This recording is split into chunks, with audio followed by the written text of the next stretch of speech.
那我以后在五华镇遇不到混混的时候，再请马地主喝水。唐早，回家。他叫了一声就回家。马勇脸上的笑意慢慢的冷却，一脸的冰冷和低沉。老爷。钱大富试探着叫了一声。回去。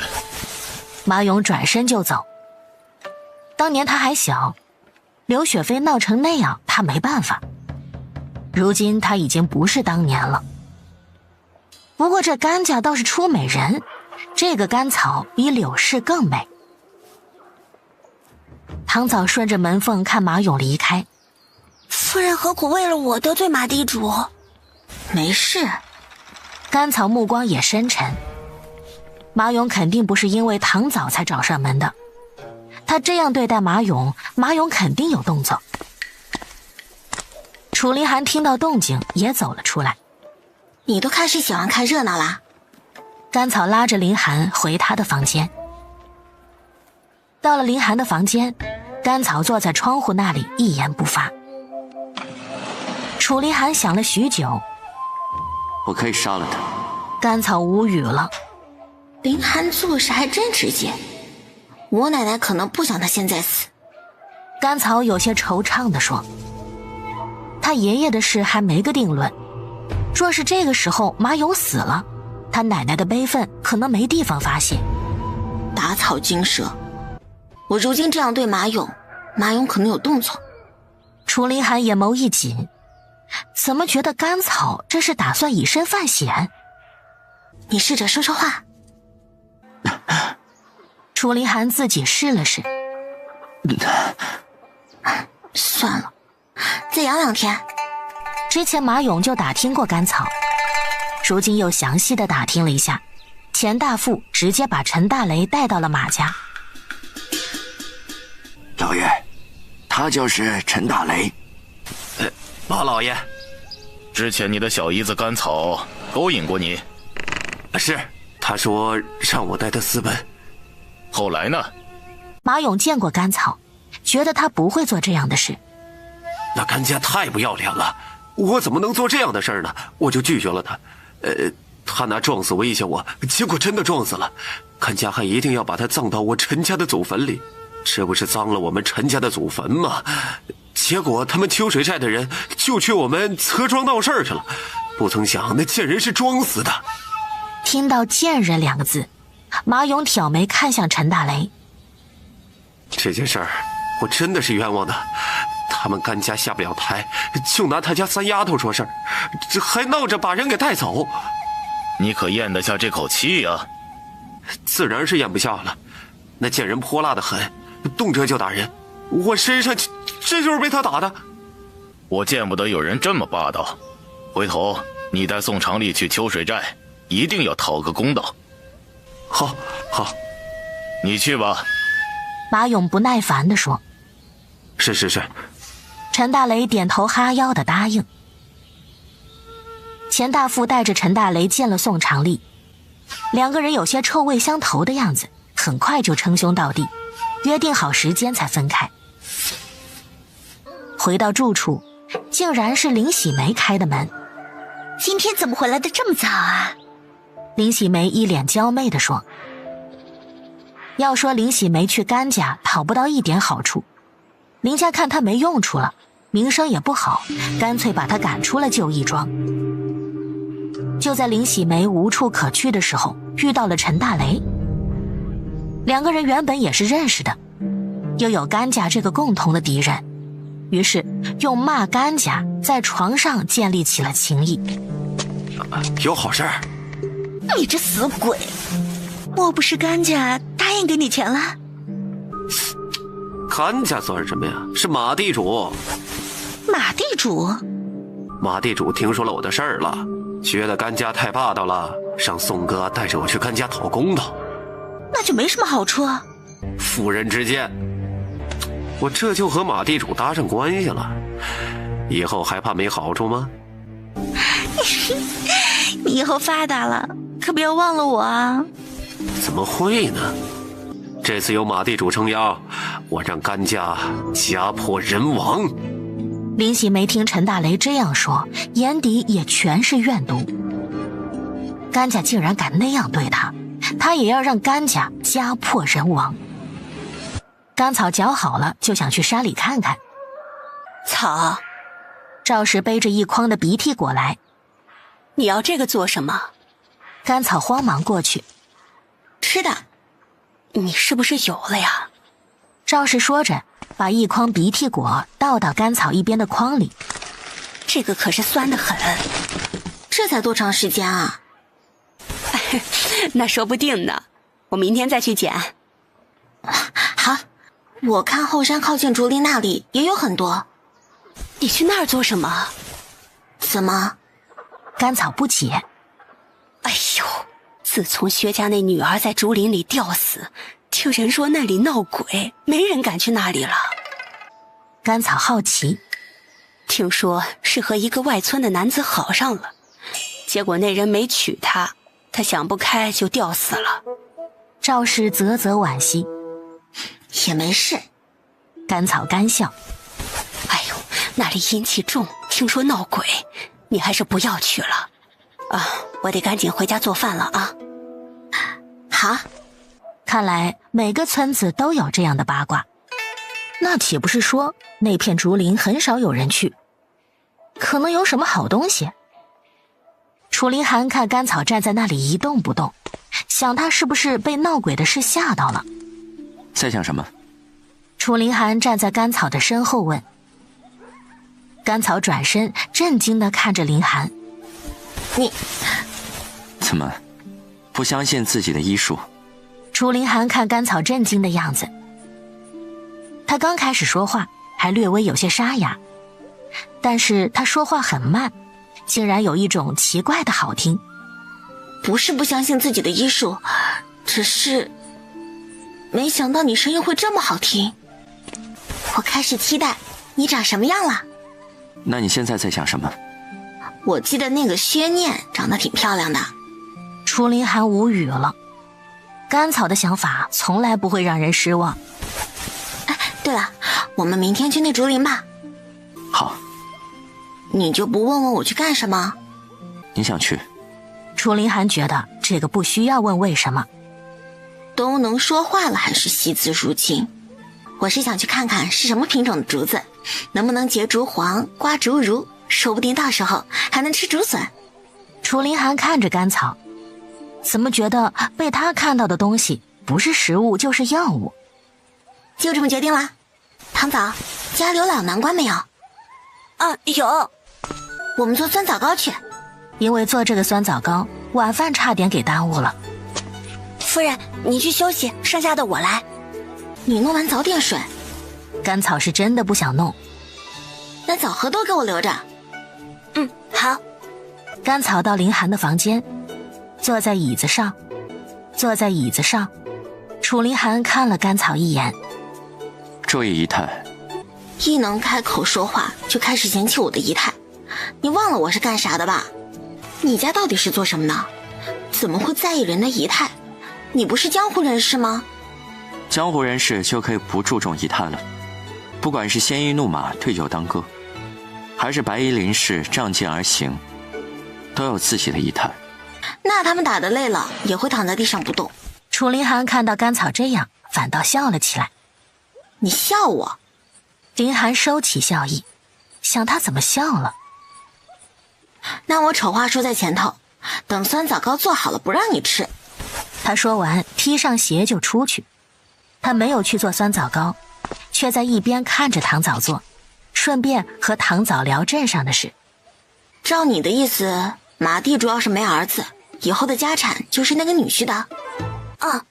而且他女儿马婷到现在也没生孩子。听人说当初马家和杨家因为祖坟闹成那样，就是有人说马家的祖坟是无根之花，看着绚丽，结不出果来。哼，有病治病，没病积德，他这标准话是做多了。有人偷偷这样说，可是马家还是越来越有钱。甘草知道马勇的手段，有钱是正常的。那马家就没想过换个女婿？马家那个女婿可是秀才，虽然2次落地了，但是有着秀才的身份，马家很多地不用纳税，自然不会换女婿。那马家就不怕那个男人在外面养个小的，回头生了自己的儿子，翻脸不认马家？这个还真不用担心，马婷是镇上出了名的贤惠，别说给宋秀才纳妾，听说还带他去偿还的楼子里见世面呢。唐早说着有些不可思议。一个女人这样做只有一个原因。什么？根本就不喜欢那个男人。唐早想想也是。可能是宋秀才对马家来说有用。估计宋秀才如今除了过得好一点，一点实际的好处都没捞到。因为做酸枣糕熬得有点晚，甘草不但没起床打拳，饭菜都摆好了，他都没起床。楚林寒吃过早饭，拎上砍刀看着甘草。干嘛？你昨天说想去刮竹鼠。哦，甘草想起来了。奶奶，奶奶，你上午去哪了？进山了。甘草怎么看他奶奶比他还紧张？上午那陈大雷带着一群混混去你家找事儿，还把唐早给带走了。什么？咱们赶紧带人去把唐早要回来。那个姑娘被一群混混带走，肯定要受折辱的。奶奶，唐早是我家的人，我自己来想办法。我认识马仙，先去弄清楚是怎么回事。奶奶不要担心。甘草说着就走。柳氏追到门口，也觉得他找一些人估计帮不了什么忙，可能还会给那些人惹麻烦。楚林寒先到家，知道家里发生的事情，一脸的阴沉。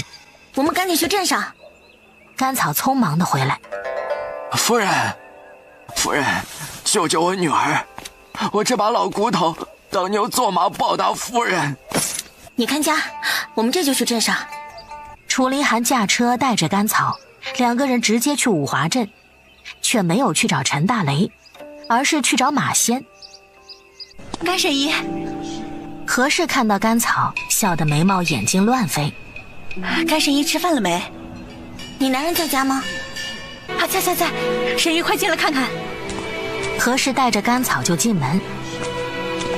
神医，我觉得我好了，不用吃猪肝了。我的丫鬟唐早被陈大雷带走了，我不知道带到哪儿了，你现在立马给我找到。好。婶姨，她这身体……何氏担心。生龙活虎的，一点问题都没有。那就好，还不快去给神医找？好。神医啊，你不要担心，只要是在五华镇，他就肯定给你找到。何氏拍着胸脯保证，陈大雷压根就没想绑唐早，他根本就不认识唐早。可是宋长丽认识，他还觉得绑了唐早，马地主肯定会开心。宋哥，这丫头是甘草的人，回头甘草问我们要人，我们怎么办呢？陈大雷也不敢忤逆宋长丽，就当和他换了。你不是说甘草之前勾引你吗？是你的人，大不了你现在不要他了，改要唐枣了。陈大雷心里七上八下的，他不在意甘家人，可是别人他心里就会犯嘀咕。瞧你那没出息的样儿，怪不得就是一个卑躬屈膝的伙计。要不怎么让宋哥多提些呢？等天黑的啊，我们把这丫头往马地主那里一送，以后我们在五华镇也是一号人物了。陈大雷只好陪笑。甘草怎么觉得何氏的嘴就是一个永动机？从他来马家到现在，何氏的嘴都没停过。给他说自己的事，就差说自己5岁时尿床，床单是什么颜色了。咱们女子不容易，没有孩子更不容易。如果甘婶姨能让我怀上孩子，我给甘婶姨立个牌位，1天3顿的供着。今天要是能找到唐早，把唐早救出来，对你们来说是功德一件，说不定就能怀上孩子。真的吗？这神仙都是1年1禀报事情，做善事赐子这事儿总要有个过程。有甘婶姨这话，我就放心了。找到了！马仙气喘吁吁地从外面回来，被宋长丽那小子给抓回来，这会儿是往马家送。什么？你怎么不把人带回来？马仙表示自己只是找人，又没说把人带回来，一点小事都做不好。何氏说着，气势汹汹地往外走。娘子，等等我！马仙转身跟着。宋长丽往马家送人，自然要到天黑了，还得走后门。马家的人去禀报，他就美滋滋地等着马地主见他。宋长丽！何氏叫着就冲了过来。大嫂！宋长丽看到何氏，慌忙站好。我不是你大嫂，别叫我大嫂！我说你这小子能耐了啊！你敢抢人了，还往马叔家送？你经过你马哥同意了吗？甘草无语了。怎么觉得他们夫妻俩也做过这事儿？娘子，我不做这事儿。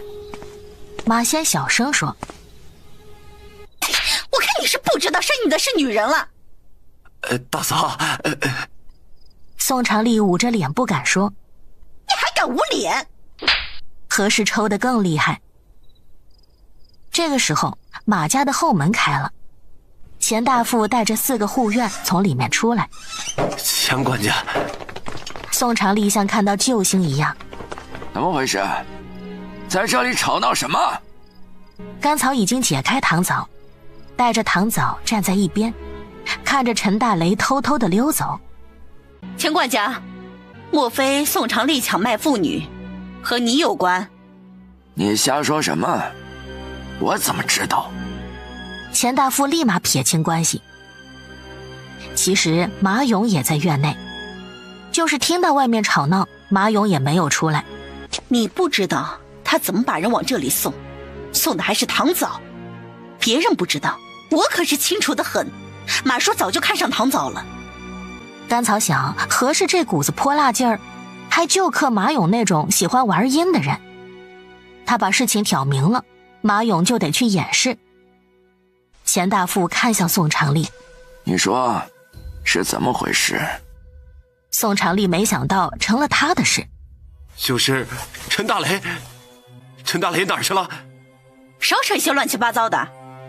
你抓糖枣和陈大雷什么关系？是陈大雷说他小姨子是他的，他要给抢回来。我们去的时候他小姨子不在了，我想都是女的，就把糖枣抓来给他了。宋长丽说着额头冒汗，撒谎也很累的，毕竟要做一整套的逻辑出来。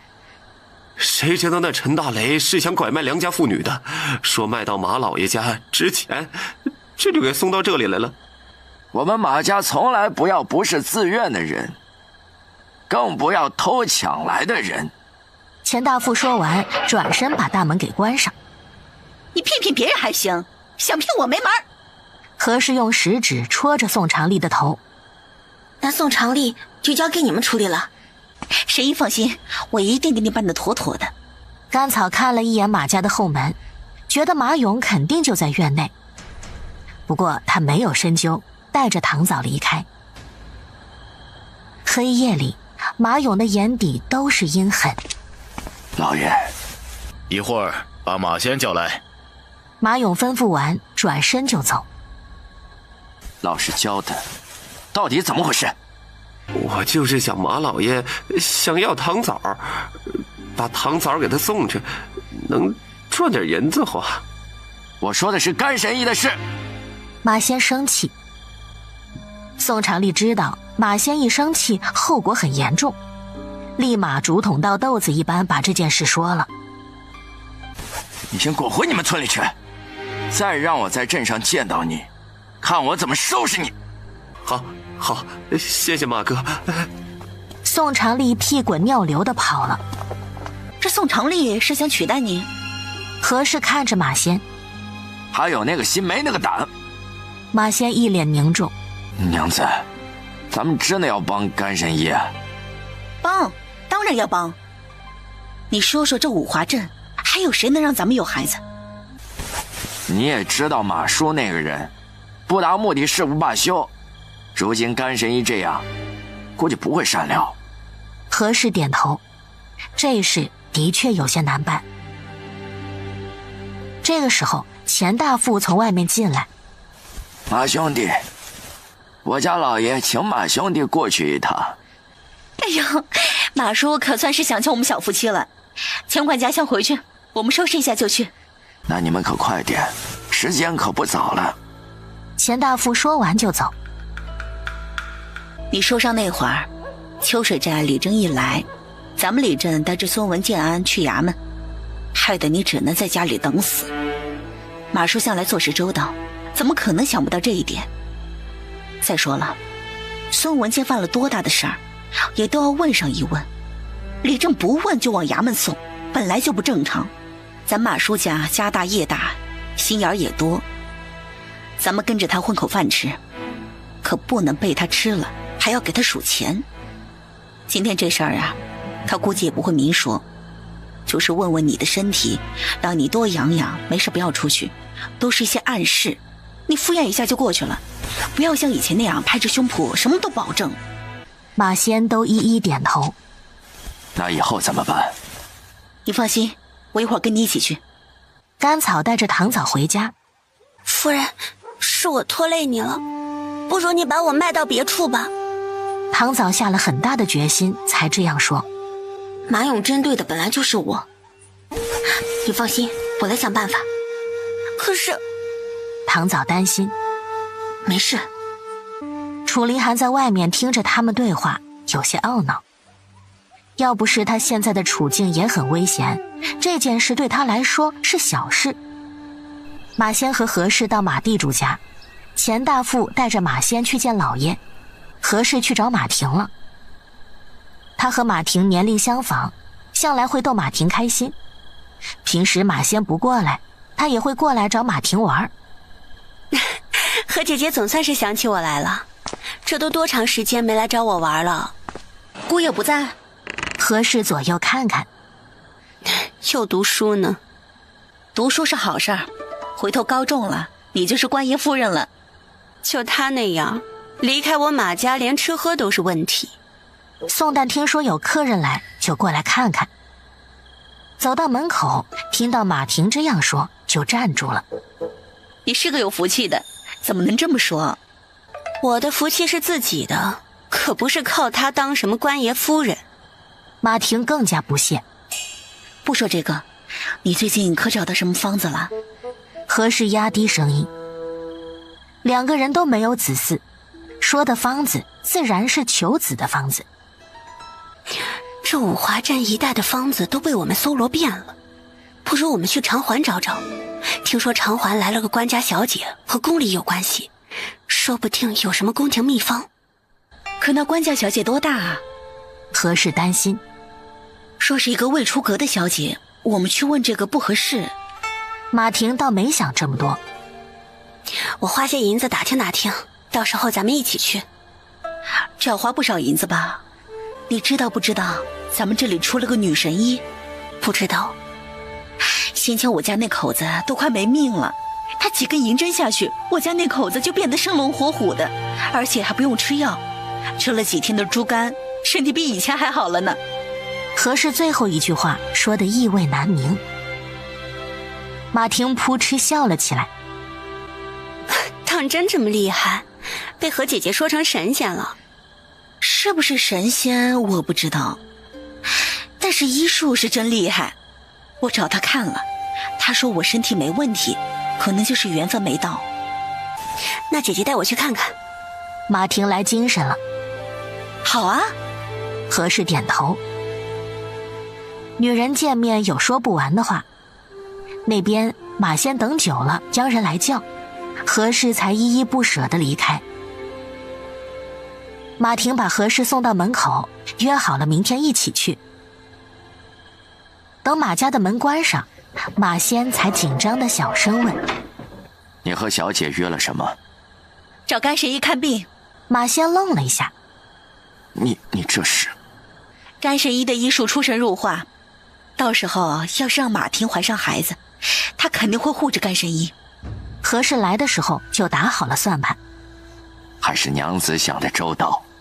马婷送何氏离开，回到房间，看宋旦站在屋子里，阴沉地看着他。怎么，马婷不屑地看了宋代一眼。今天伺候你的丫鬟不满意？我一直以为你是大度，原来你根本看不起我。我是大度也好，看不起你也好，有区别吗？事实上就是这些年你住在我们马家，吃我们的，喝我们的，连女人都是我给你的。你……宋代恼怒。行了，听到我和何姐姐说话了，那就认清楚自己的身份，别在外面丢人。宋旦被气得差点吐血。这些年你们马家的地挂在我的名下，省了多少赋税了？知道自己有什么用就好，不要有别的非分之想。好，我宋旦从今天开始不住你们马家了。他说完就走。马婷嗤笑了一下，没搭理他。宋旦走到门口，没听到马婷叫他，恼怒地说：“我去找岳父理论。”他说着就换了方向。甘草回到家里，看院子里放了2头野猪。枣儿，爹，我没事，老爷和夫人在呢。老爷夫人，这是太夫人那边送来的。上次那一只还剩很多，送回去一只，我们留一只就好。楚凌寒点头。2个人把野猪送回去了一只。杜氏他们推搡了一会儿，还是收下了。糖枣找回来了？找回来了，马先帮着找的，差点就被宋长帝送到马家了。听到马家，柳氏眼底都是阴沉。奶奶你放心，马家做了那么多坏事，肯定有过线的，马脚肯定多，到时候我们自有办法收拾他。咱们庄稼人就和地里的庄稼一样，不是一朝一夕就能有收成，家里要想有余粮，要积累好几年。甘草点头。不过他知道他等不了好几年，所以他得做点别的。今天事情多，甘草回家给林寒擦药的时候，困得差点趴在林寒的背上。太困。谁让你早上叫我？甘草记仇。楚林寒想，是时间太晚了。你一个人睡厢房，若是被人知道了，要说你是非。你现在都知道会被人说是非了。你放心，等到我们成亲1个多月的时候，我就会暗示别人我有身孕了，到时候我们分开住就很正常。甘草这样说，楚林寒沉默了。好了，甘草盖上罐子。我再给你行针，以免这2天会痒得厉害。这蛇毒啊，得省着点用，不然到时候就不够用了。到时候，楚林寒不理解，给你解毒的时候也要用。那可以再抓1条。再抓1条？你以为这黑眉锦蝮蛇是随便能抓到的？而且天冷了，这些东西都冬眠了。楚林寒想想也是。甘草早上睁眼，天已经大亮。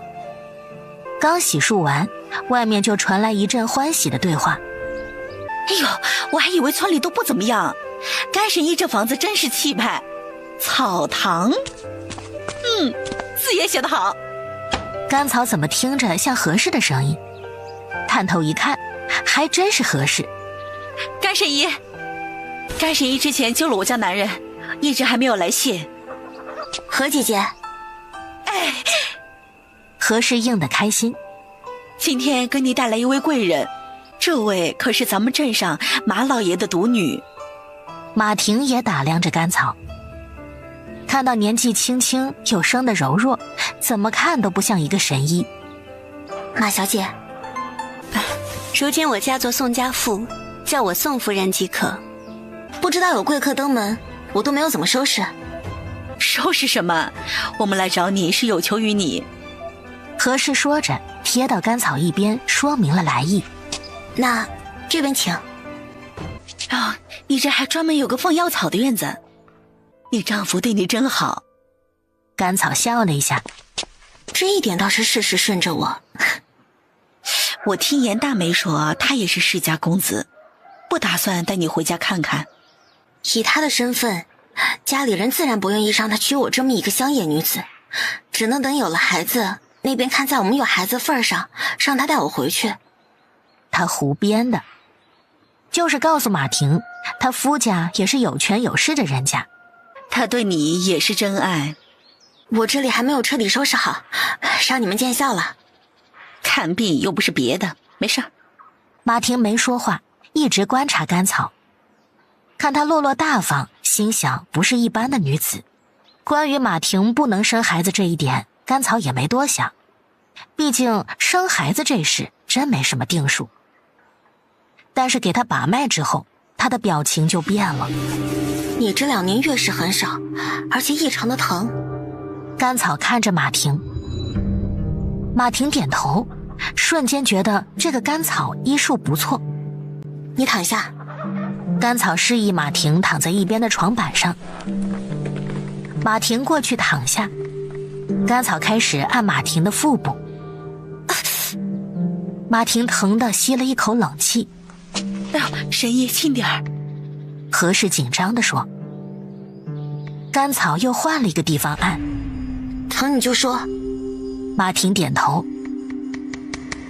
等甘草检查完，马婷已经疼得冷汗淋漓。神医，我这是怎么了？何姐姐，你先出去一下。何氏点头出去，知道甘草要问一些别人不能知道的事。我到底怎么了？你是不是不想要孩子？我若是不想要孩子，怎么会到处看大夫？那就是有人偷偷给你吃了避子汤。甘草狐疑地看着马婷。不可能。马婷否认。这避子汤伤身，你吃的时间长了，很有可能以后都不会有孩子了。大夫，你帮帮我，我一定要生个孩子，我一定要生个孩子。虽然她嫁给了宋丹，可是她心里很清楚，如果她爹没有孩子，那马家的产业就是他的。而且一旦她生了男孩，她爹很有可能会把孩子过继到马家。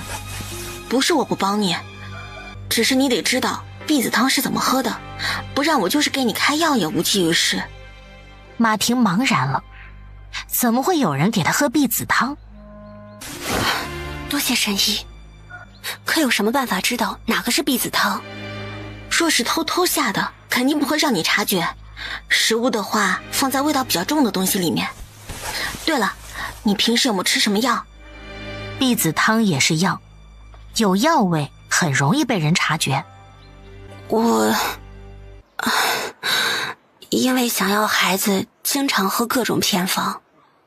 这个就简单了，若是那偏方被人动了手脚，别说普通人了，就是有些大夫都看不出来。其实有个比较简单的法子。马婷一脸希冀地看着甘草。给你下避子汤的人肯定会一直让你吃，你把所有的药都停了，若是谁反复提议让你吃什么，你就要谨慎一点。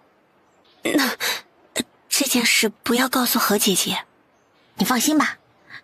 甘草把何氏支出去了，何氏也不问他们说了什么。只是刚好到午饭的时间，他们到前院的时候，楚凌寒也在前院。楚凌寒看到他们，直接起身回房间。他这是……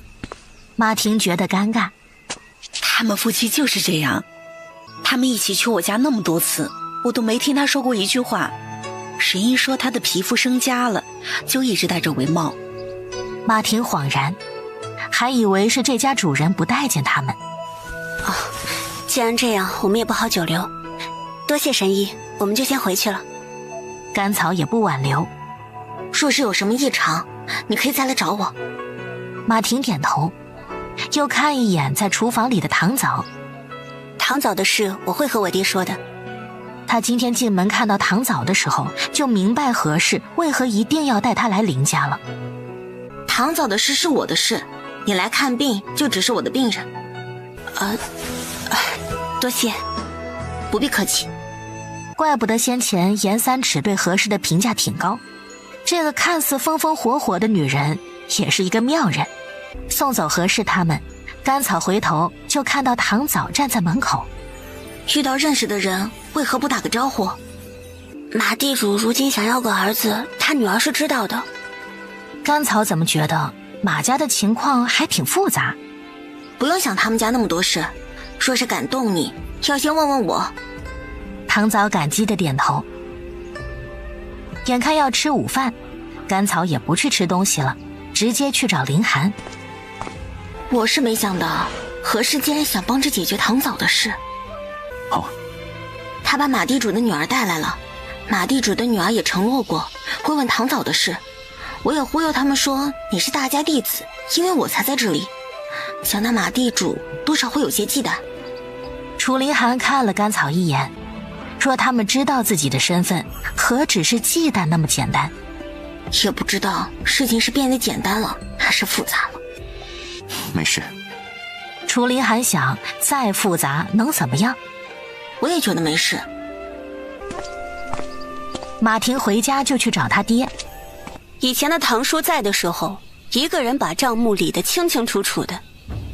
现在他不在，找3个人都弄得乱七八糟的。上午去哪儿了？回来就找账房的麻烦。何姐姐不是怕得罪我们家吗？上午带我出去玩了。不就一个唐早，爹还一定要收了他？谁说我一定要收了他？我也想有个弟弟，可是这天不随人愿。这么多女人没一个能生的，这到底是怎么回事？马勇的脸色有些黑，再好的地没种也不行，他也怀疑过是自己不行。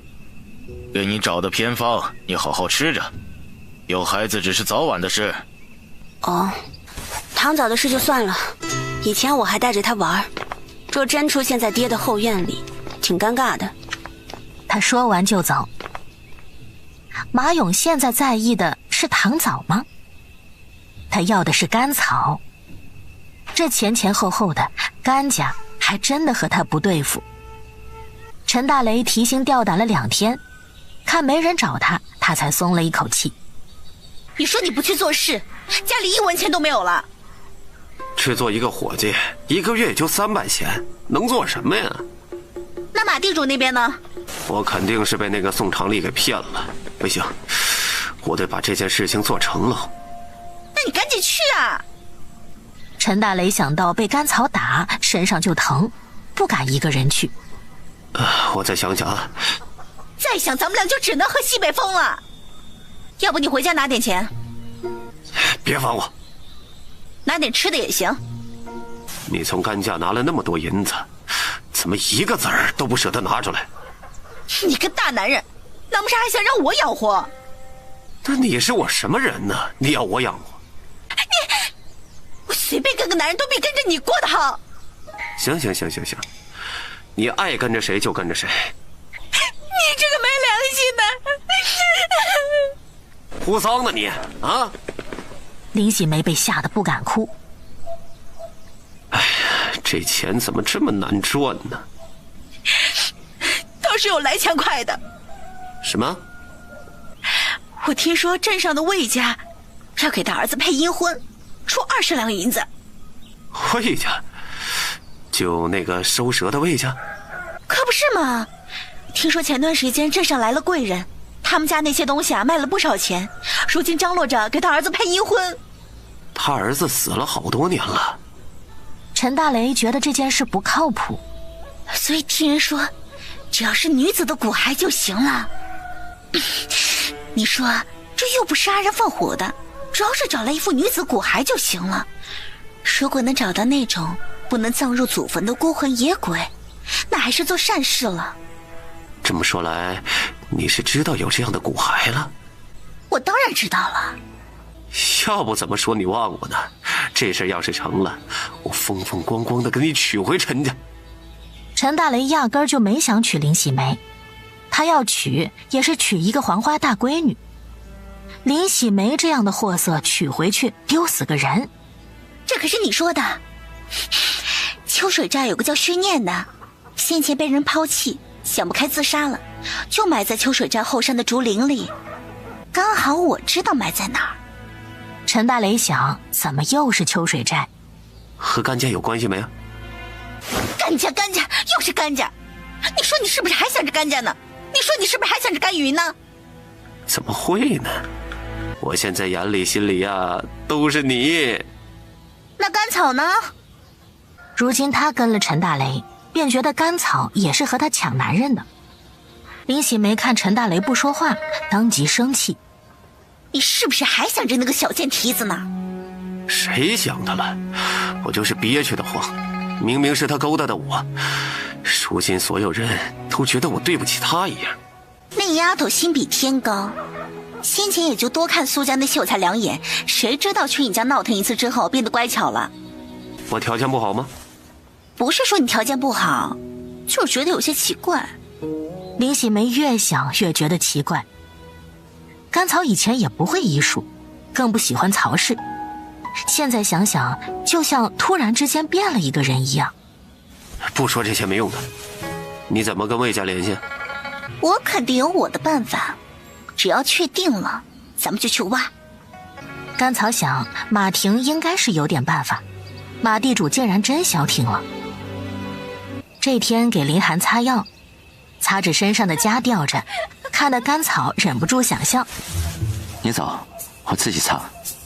我觉得你就像一条蛇在脱皮。甘草说着又笑了起来。不过你放心，你这皮粉嫩粉嫩的，你这几天不要洗脸。甘草提示。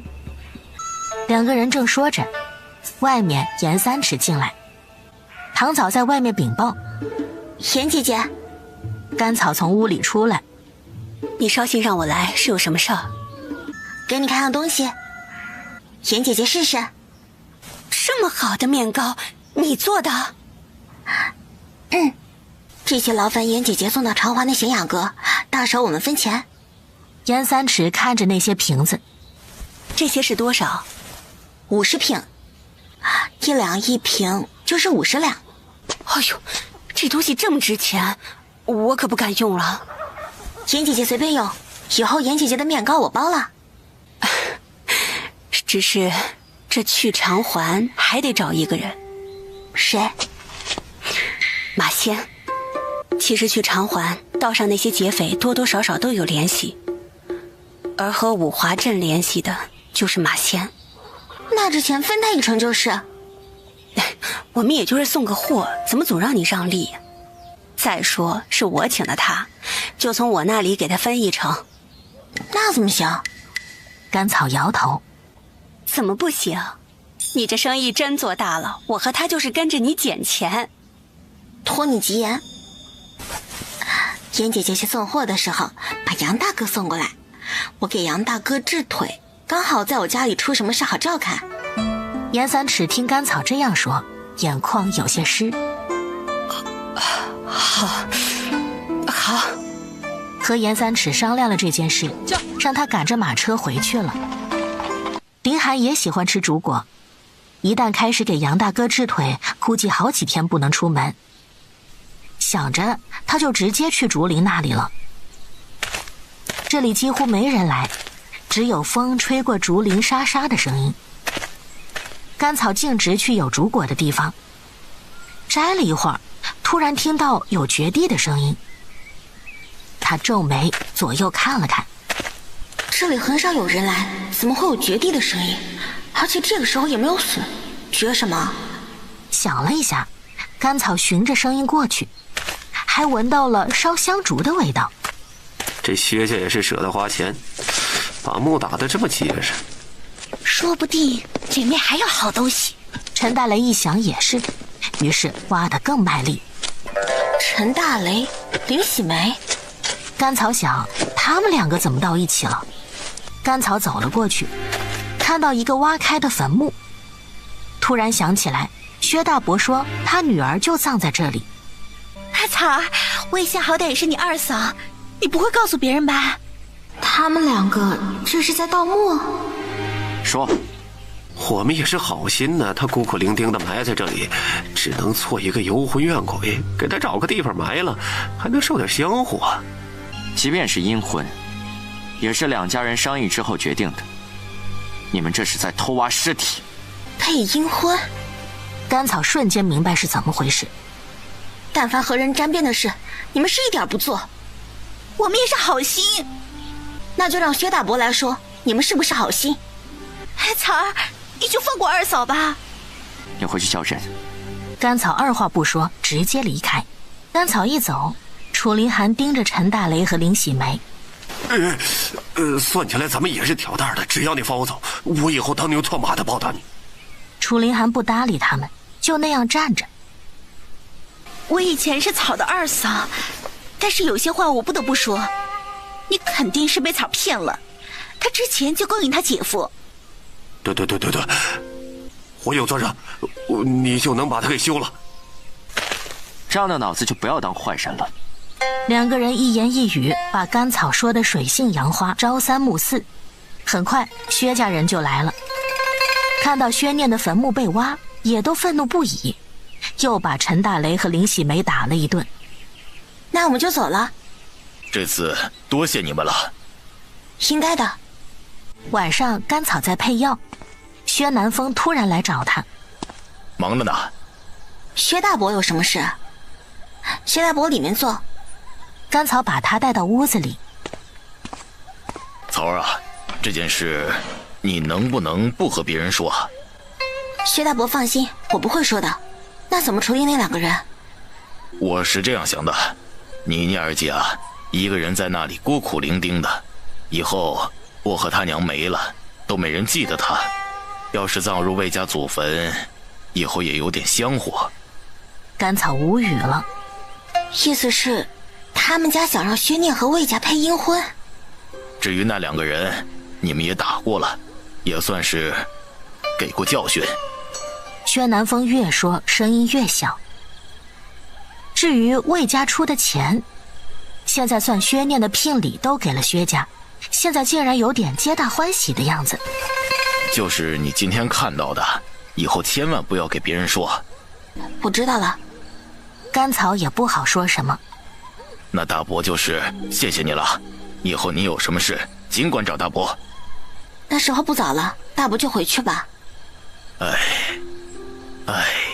送走薛南风，甘草没有回院子里，而是坐在门口的椅子上，看月亮倒影在水塘里无比的清冷。楚林寒出来。不开心啊？谁遇到这样的事儿能开心？我看到酿娘那么伤心的时候，还想总算有不重男轻女的父母，现在竟然这样。他们也是为了女儿着想。楚林寒倒是能理解。举头三尺有神明，不为人知，为己知。甘草看着月亮。你说他们会不会做噩梦？那你想怎么样？让念儿姐有身孕的那个男人就可以当做什么都没有发生过，过自己锦衣玉食的日子。你若是这样做了，会毁了整个薛家。你不要想那么多。回去睡觉。甘草起身就走。虽然不是自己的事，心中依然会有不平，这便是生而为人的天性吧。转眼6天过去，严三尺他们从长环回来。这是50两银子。马仙也激动地坐在一边，他怎么觉得这钱更好赚？吃过晚饭，甘草开始盘算自己手上的钱能用多长时间。早知道这样，我这次就应该送100瓶过去。他正这样说，外面响起了急促的敲门声。外面唐早已经去开门。太夫人。草儿呢？奶奶。薛家的事儿你知道吧？什么事？就是他家女儿和镇上魏家配阴婚的事儿，人家都找到咱们家了，说你知道。我知道什么？甘草更加不解。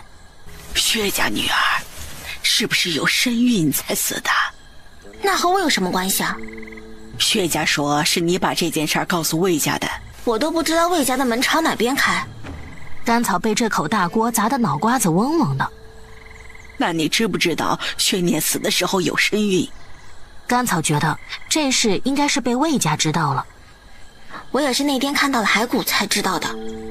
这么大的事儿，你怎么不回去跟我商量商量？我答应薛大伯不说这件事。你答应人家了，人家现在找到咱家说是你说的，咱去把话说清楚，咱们没做过的事儿不能背了。楚凌寒看着柳氏拉干草出去，也起身跟了过去。那现在是啥情况？现在魏家要把薛念的尸骨从魏家的祖坟里扔出来，这事儿压根就不能开始。他们到甘家的时候，魏家人都在甘家。都是因为你！薛南风，管好你家婆娘。甘草啊，你明明答应我不说这件事，为何要告诉魏家？我没有告诉魏家。我若是想告诉魏家，你们觉得这件事能成吗？对我来说有什么好处？你就是见不得魏家给我们20两没你的份儿。既然你们这样认为，为什么不找魏家问到底，到底是怎么回事？来我们家干嘛？连女儿的尸骨都要卖，就不要在这里哭天喊地的假慈悲。你有没有听清楚了？我说你什么都没说。他说没说就没说了，那魏家是怎么知道的？当时，甘草看向薛南风，是陈大雷和林喜梅挖的墓。魏家要配阴婚的事，应该也是他们告诉你的。你倒先怀疑到我头上，是觉得我好欺负吗？什么？柳氏还不知道这里面有陈大雷和林喜梅的事。既然闹到我家了，我就把事情说清楚。薛南风，我说你怎么来找我家甘草的麻烦？你办的是人事儿吗？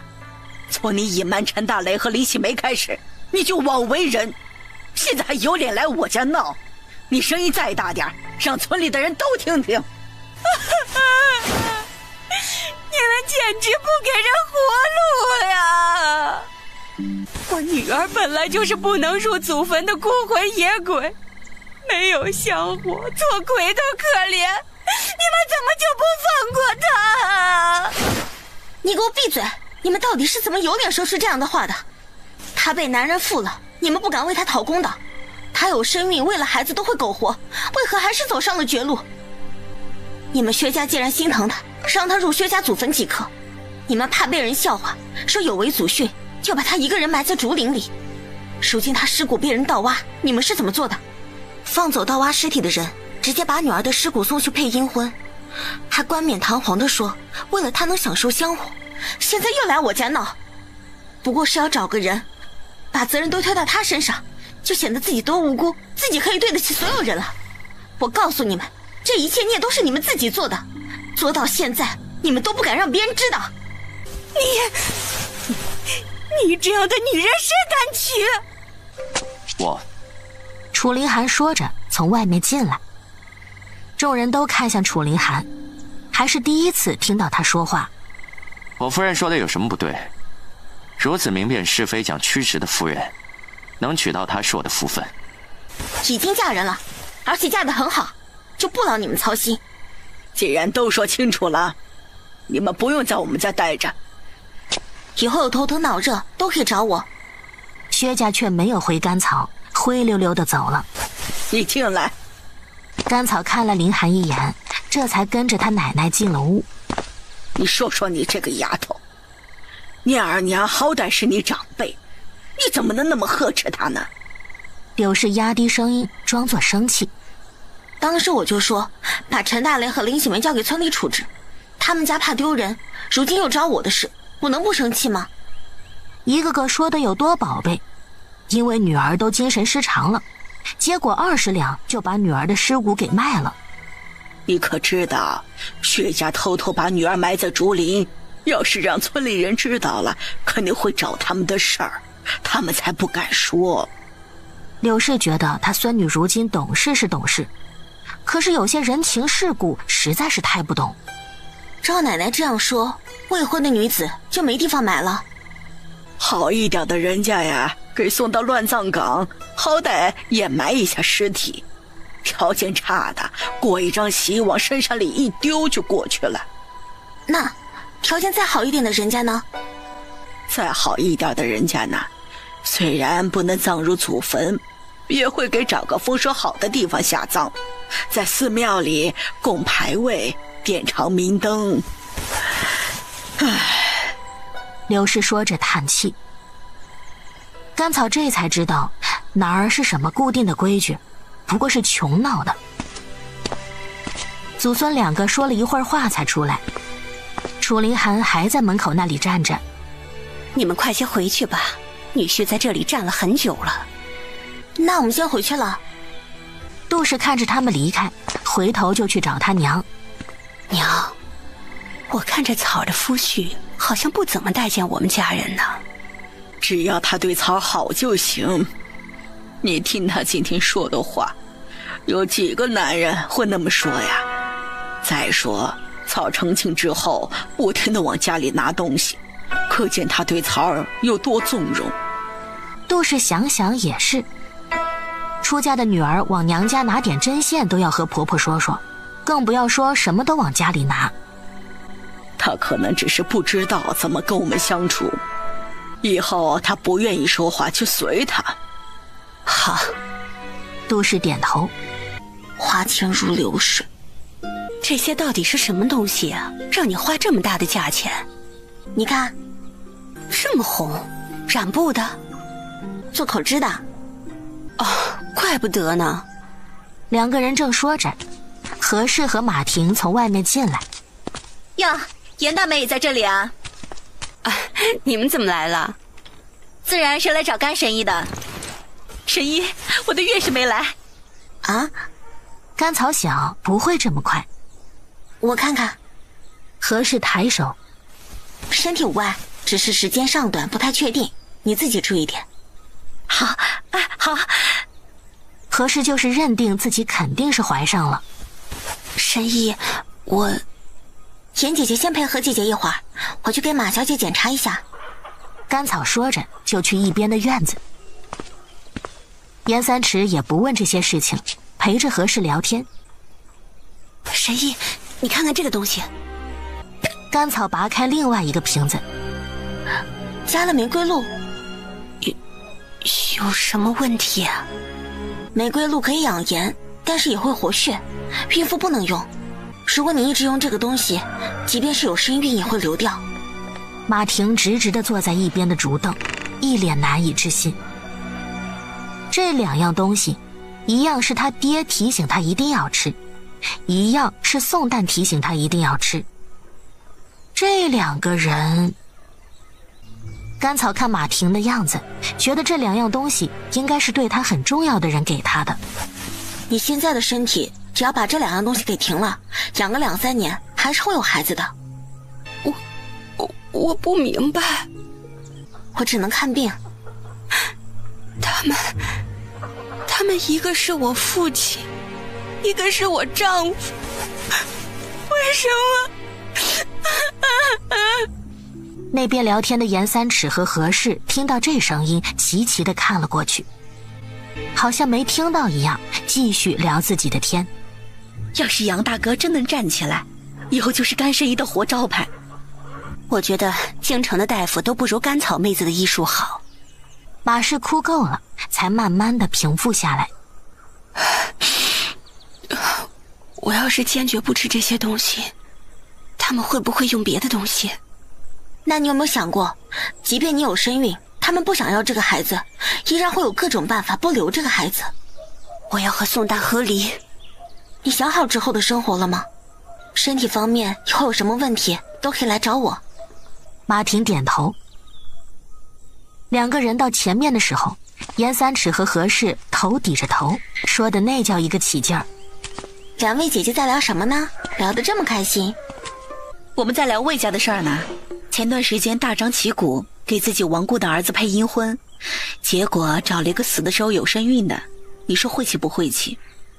这有什么晦气的？就是活人成亲，也有可能遇到寡妇带个孩子的。话是这样说没错，但是好像觉得有什么不对。那魏家仗着手里有几个臭钱，可不像甘神医这么大度。要说那女子也是不检点，没有出嫁就有了身孕，得亏的死了，活着也是被人用唾沫星淹死。为什么你们都不谴责让女子怀孕的男人呢？怎么一说贞洁的事，就都是女人的事？严三尺和何氏对视了一下，然后看向马婷，三个人都愣住了。如果连我们女人都这样认为，那男人会更肆意觉得这些是理所应当的。草，你这话可不能在别人面前说，会说你大逆不道。你们聊。三个人都有些尴尬。怎么感觉是他们错了一样？那我们先回去吧。啊，行，我再坐会儿。严三池把他们送到门口。甘草去烘干胭脂虫，这些胭脂虫要慢慢处理，他也要着手准备别的东西。还生气呢？没有。还说没有？夫子天出头，家里要是没个男人，立马就被吃绝户。唉，你是不知道一个女人有多不容易。我们家你杨大哥还活着，别人也不敢怎么样，要不然别说马地主，就是杨家别人也都盯着我们镇子上那个宅院。甘草依然没有说话，他觉得这样不对。算了，以后你就知道了。严三尺觉得甘草不想听他说。楚凌寒的皮肤已经彻底好了，早上还起床照着甘草练的太极拳练了2套。甘草起床看到凌寒在练太极拳。你什么时候学会的？看你练的时候。练的时候感觉身体怎么样？还好。楚凌寒没具体说。我看看。甘草过去掀开凌寒的袖子，看他手腕的肌肤。下个月开始要育。楚凌寒点头。甘草又开始做面糕，现在这面糕是他最直接的经济来源，只是不知道贤雅阁的面糕卖得怎么样。另外他开始买蜂蜡，但是一般人不留那东西，竟然没收到。我知道后山什么地方有蜂蜜。你怎么不早说？大不大？挺大的。楚凌寒点头。行，回头我们去割一下回来。甘草美滋滋地说。结果下午就下雨了，秋雨一来就感觉特别冷。甘草和严三尺他们围着火盆聊天。你男人不来？他不合群又不是1天2天了。你倒是心大。若是换成别人，定然觉得自己的夫婿心里没自己。心里有没有一个人还可以这样看？算了，你这丫头向来和别人的想法不同。严三尺不说这件事了。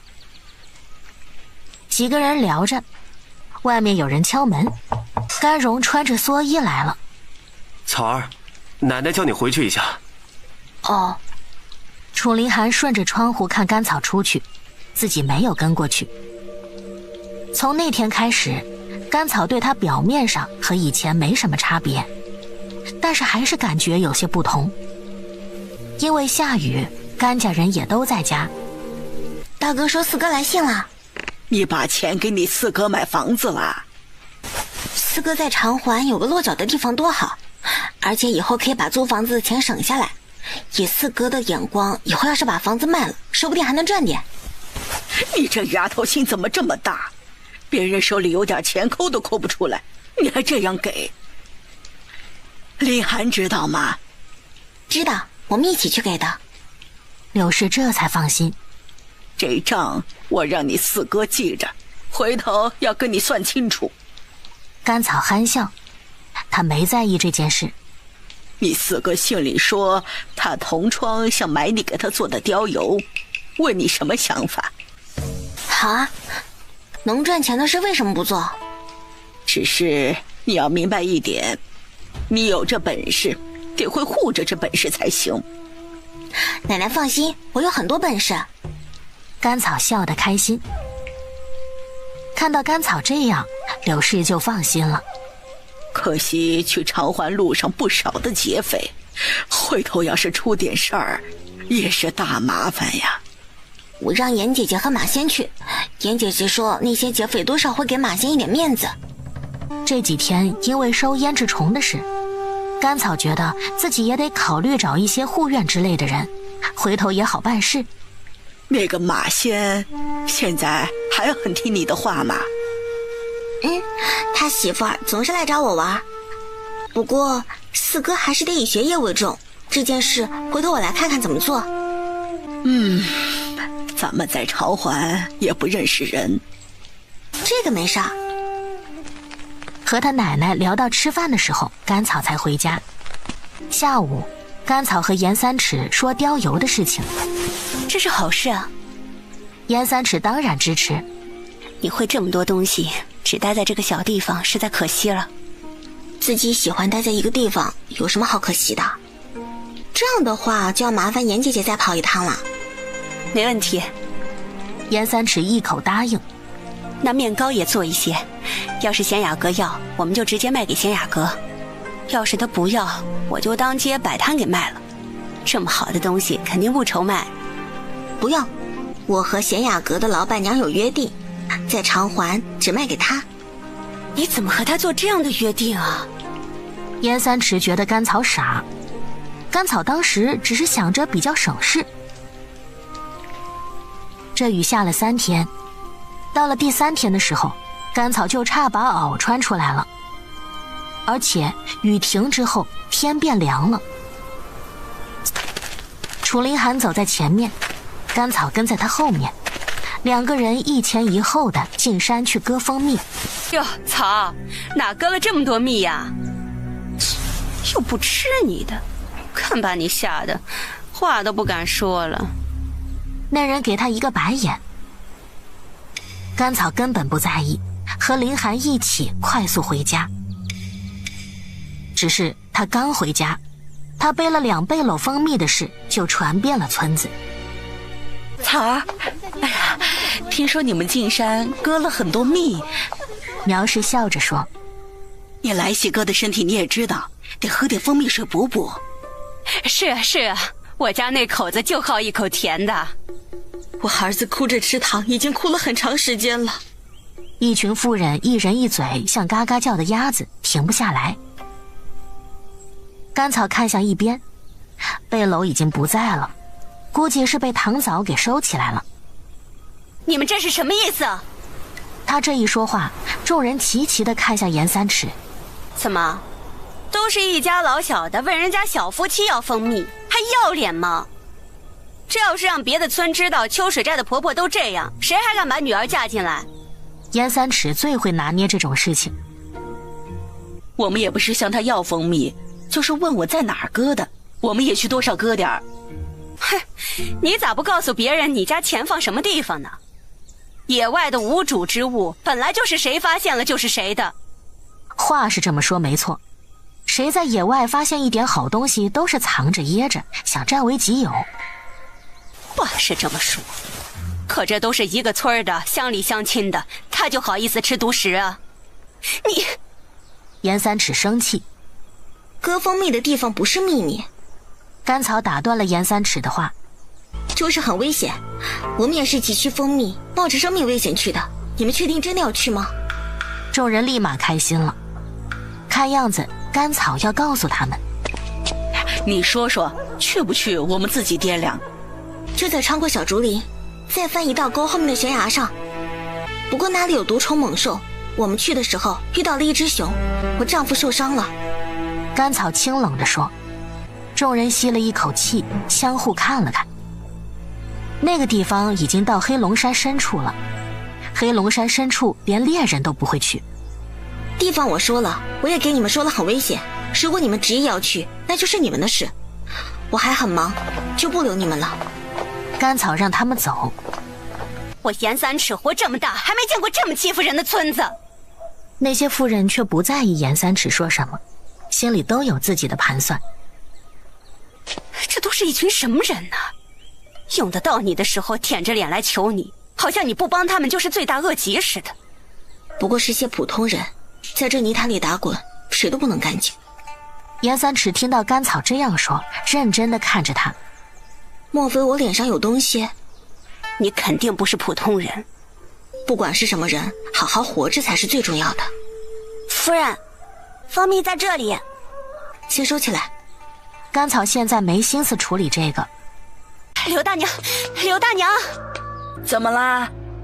我听人说甘草割了很多蜂蜜回来，苗婶带着一群人去讨要呢。这是觉得我孙女好欺负。林家在秋水寨没人，我们甘家可不是好欺负的。他说着就走。赵氏没跟着柳氏过去，他不敢。刘婶儿，苗氏热络地和柳氏打招呼。你家甘草可真是个福星，咱们秋水寨多少年都没人割到蜂蜜了，他一次割了2筐。怎么，看着眼红？哎呦，这话就见外了。我们一个村的，那都想过得好一点儿。是啊是啊，草儿已经跟我们说在哪儿割了，回头咱们一起去，有啥也不怕。你们是不是欺负我孙女了？哪能啊，是草自己告诉我们的，还说那里危险，让我们小心点儿。众人纷纷点头。柳氏自然不相信，他们这么多人去，不是威逼是什么？当即也不搭理他们，径直去找甘草。奶奶，你怎么来了？你今天去割蜂蜜了，还告诉村里人在哪割的？我本来想买点蜂蜡，结果没有买到。林寒说山里有蜂蜜，我们就去碰碰运气。碰碰运气？要是那么容易找到，早就被村里的人找完了。你们是不是进深山了？甘草也不否认。你要蜂蜡做什么？连命都不要了？也不是不要命了，去的时候以为很近，谁知道那么远。现在好了，整个秋水寨都知道你割了很多蜂蜜回来。要是他们去割蜂蜜出了什么事儿，回头又要赖到你身上。所以我就给他们说了，那里很危险。奶奶就放心吧，我不是好好的回来了。回头我取了蜂蜜，给奶奶送2罐。奶奶是缺你那一口吃的吗？你要是有个3长2短，让奶奶白发人送黑发人啊！我以后不去了，我真不去了。想要蜂蜡，我就去长环买。甘草再次保证。行，你找几个小罐子装一些蜂蜜给我，回头我去走动几家。要是他们还坚持去，这件事儿奶奶给你顶着。好。甘草点头，灌好了蜂蜜，柳氏背着走了。晚上，甘草用一个大锅煮药，煮的整个秋水寨都是药味。我要泡这个东西。这可不是你想不想的问题，这可以缓解你体内的毒性。今天进山的时候，我发现山谷里反倒比外面暖和一些。这几天胭脂虫收完，我打算让江良带着进山一趟，先找到有七叶虎角莲的地方。我也去。楚凌寒直接说：“你这身体还去？”我这样也比很多人要厉害。楚凌寒不想自己被看扁了。行，这2天看一下药浴的效果。外面，严三池已经扶着杨一丈下地走路了，看到甘草出来，就慢悠悠地走了过来。哎，我这腿好像真的好了。我给你接好，但是现在很脆弱，不要乱走动。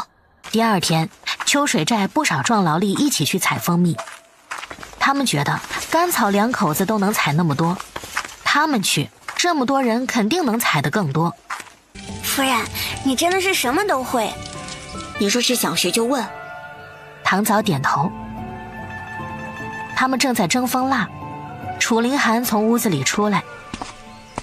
甘草说的没错，药浴之后，他的身体感觉好多了。你要是觉得累，就再休息一会儿。这几天没去13里坝取胭脂虫，我去给取回来。取胭脂虫不急，这么长时间了，胭脂虫也收的差不多了。回头我和你一块儿过去，还得让他们采一些药。甘草这样说了，楚凌寒就不说什么，又去后院了。草儿，草儿，快救救你苏叔！甘草想是哪个他苏叔，然后看到好几个人抬着人往这边来。汤枣，准备热水，干净的布巾。草儿，草儿，快来看看我儿子，快看看我男人，快看看海他爹。楚凌寒从家里出来，直接挡在甘草面前。你们先把人放好，让我看看是怎么回事。这个时候，唐全拎着一把算盘出来。需要看病的，先来这边交一下诊金。甘草在心里默默给唐全竖了个大拇指。唐叔，真有你的。严三池也出来了。哎呦，这么多人啊！你们昨天逼着我家草说割蜂蜜的地方，我家草还说了提醒你们很危险，你们怎么还这么不小心呀？草儿，咱们都是一个村的。许氏慌忙说：“那你就忍心看病不给钱，把我这个大夫活活饿死。草儿，能记账吗？这离得也不远，人在这里又不会丢了。你们赶紧回家取钱。你先给我男人看，我这就回家取钱。蒋氏说着转身就跑。你说这诊金要多少？许氏慌忙说2两。什么？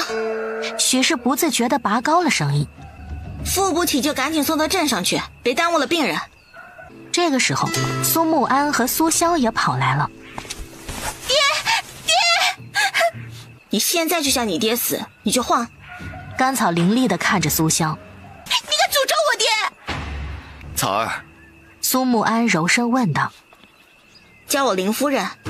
甘草没好气地说。甘大夫，我爹到底怎么样啊？摔伤和踩踏都不严重，严重的是风毒，如果不及时治疗，会造成脏器衰竭而死。哥，都怪李小翠，要不是她找我，爹也不会去割蜂蜜，得让他家赔咱们钱。周围的人听到苏潇这样说，当即也觉得这件事怪李正，是李正找他们去割蜜的。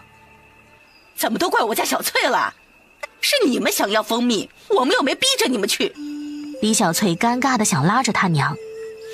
你拉我做什么？这事咱们一定要说清楚，不然别人还以为我们李家故意的。你们李家不是故意的，为什么一家一家去说呀？一边的人忍不住了。就是甘家已经给我们说过了，太危险，要不是李正亲自去说，我肯定不去。你们赶紧决定治不治，不要耽搁时间。2两银子你怎么不去抢？那就当我抢银子，顺便救他一命。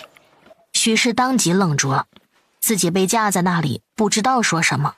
这苏木安直接说：去堂叔那里付下诊金。我这就回去取。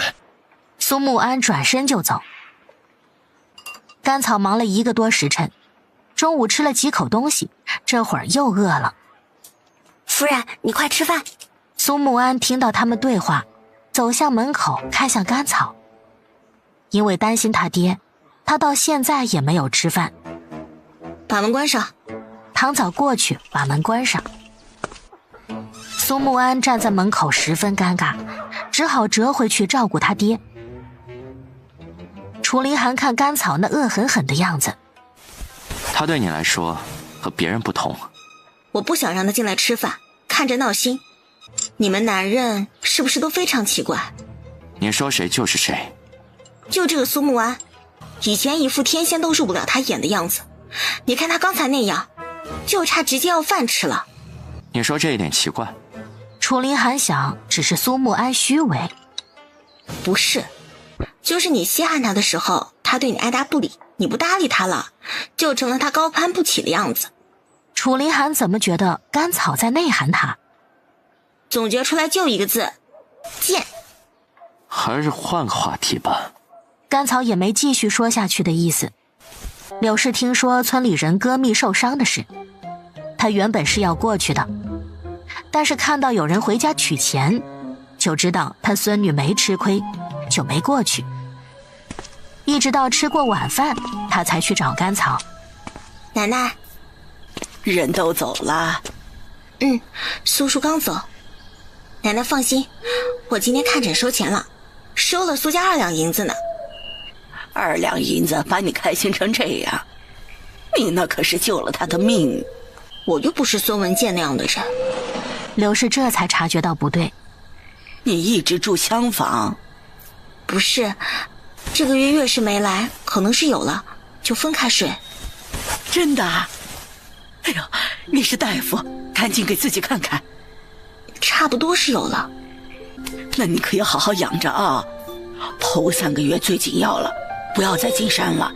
你要想要啥呀，就回家说，我让你大哥二哥给你找。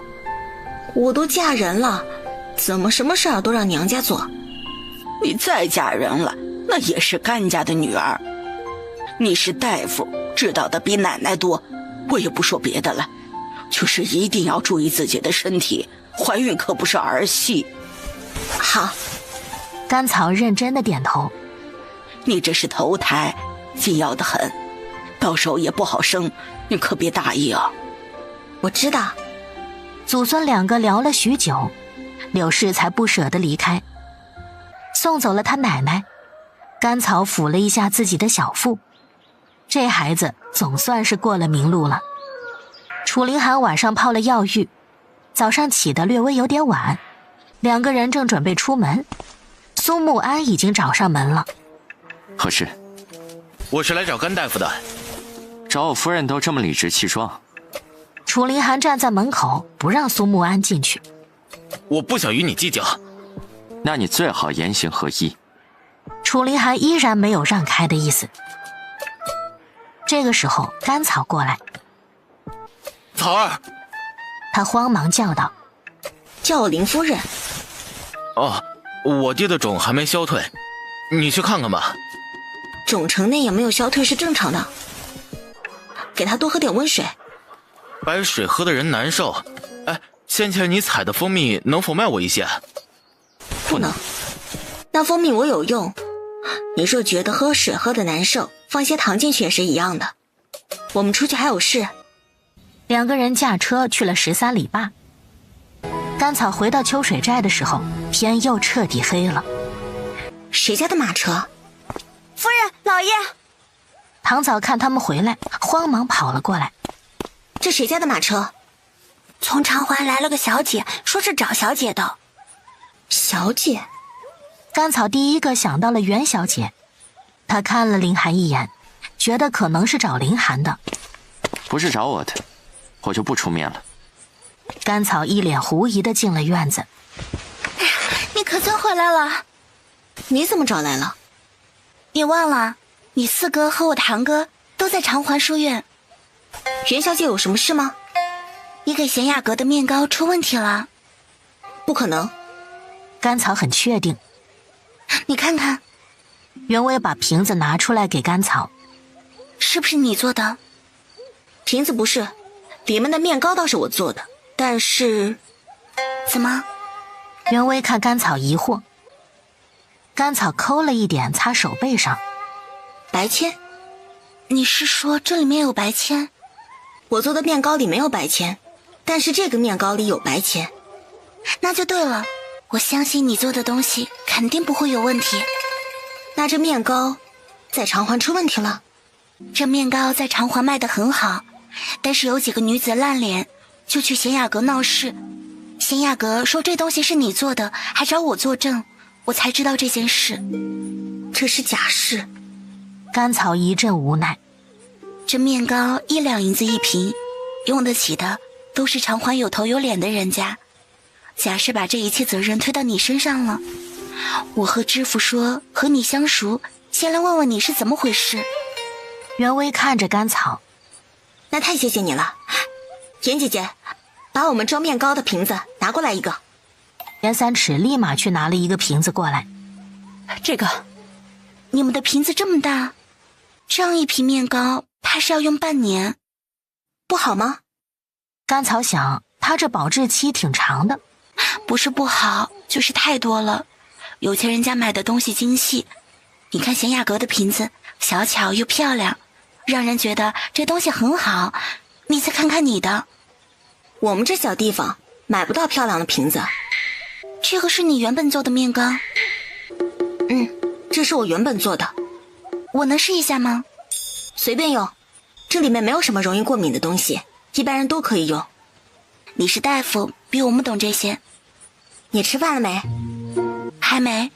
本想着你再不回来，我们就先去镇上。那我让唐早做饭，你吃了饭再走。好。让唐早去做饭。袁薇和甘草说这件事。你放心，只要这件事情不是你做的，知府那边我会说清楚。只是你还要和贾氏继续合作。袁薇看着甘草。如今我也不能自己去开店。甘草无奈地说。袁小姐这样问，她就知道袁小姐有自己的打算，不然也不会大老远的跑来找她。不如和我合作怎么样？袁小姐又不了解我，怎么就找我合作？我了解你的医术，你们行医之人讲究医者父母心，所以你做出来的东西定然不会错。甘草觉得这个解释满分。那袁小姐打算怎么合作？我和你年龄差不多，你叫我袁薇就行。好名字，那我就叫你袁薇了。我是这样想的，你若是不愿意离开这里，就像和贤雅阁合作那样，你做东西定个价，我给买走。说是我的售价超过你定价的1倍，那我们再5-5分。这么有诚意。甘草觉得这个袁薇可能还有别的事找他。合作自然要有诚意了。我看你家的匾额是草堂，那我们以后的胭脂铺就叫草堂书色。罐子我买了送过来。你出了这么好的条件，我要是不和你合作，就显得有些不识抬举了。不如我们大干一场。好啊，那行，要不要列个文书？这样我们各自写一个，明天看看对方写的，然后再合计出来一个，弄出个章程，以免以后说不清楚。好。两人刚说完，唐早就来说开饭了。李相公呢？不用管他。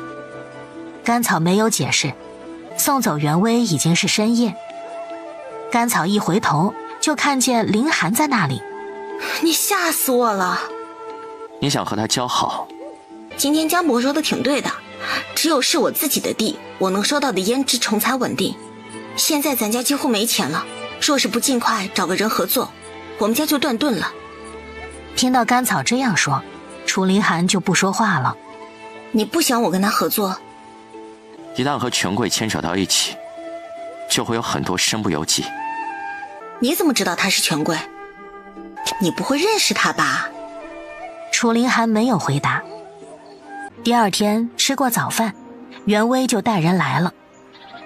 甘草，你这么早就来了？我的章程还没有开始写。没事，我们慢慢写。甘草带着袁薇到堂屋，甘草看着袁薇写的章程，关于分利和经营方面写得很清楚。铺子和人你都出，还给我分5成，你会不会亏了？怎么亏？东西是你出的，成本呢也是你负责。那你就不怕我把价格定得很高？不怕，你个假释的价格都那么低。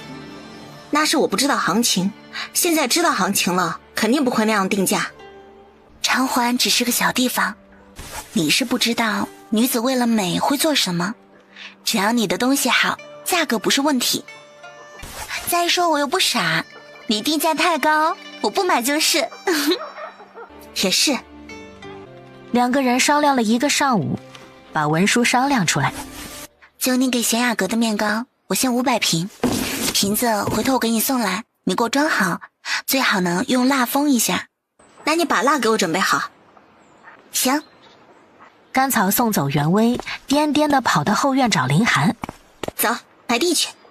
袁小姐给你钱了500两。太大方了吧？你不是说她是权贵子女吗？可能她觉得这是小钱。楚林寒想想也是，他人都亲自来找甘草了，这500两的确不算什么。他就没提什么条件。我们2个不是合作吗？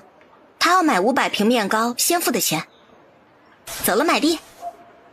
你还不如把这事交给严氏去办。对哦。甘草颠颠地跑去找严三尺。严三尺知道这件事始末，也是目瞪口呆。